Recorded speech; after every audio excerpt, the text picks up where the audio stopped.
უკრაინელები არაჩუქებენ თავიანთ მიწას ოკუპანტს, აცხადებს ზელენსკი. მისი თქმით, ქვეყანა მზადაა მშვიდობის მისაღწევად რეალური გადაწყვეტილებებისთვის, თუმცა არა ტერიტორიების ხარჯზე.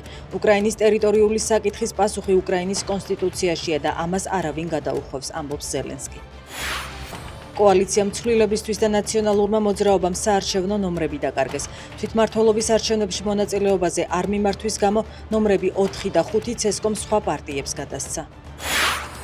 ბათუმის ქუჩების, ეზოებისა და სარდაფების დატბორვას მოსახლეობა სანიაღვრე არხების პრობლემას უკავშირებს. ადგილობრივ მედიასთან ისინი წლების მანძილზე მოუგვარებელ პრობლემებზე საუბრობენ. ძლიერი წვიმის შედეგად დატბორილ ქუჩებში ტრანსპორტის გადაადგილების პრობლემა შეიქმნა. შეიზღუდა ელექტროენერგიაც. ბათუმის მერია აცხადებს, რომ აქტიურ რეჟიმში მიმდინარეობს სანიაღვრე არხების გაწმენდა და ამოტომბვითი სამუშაოები.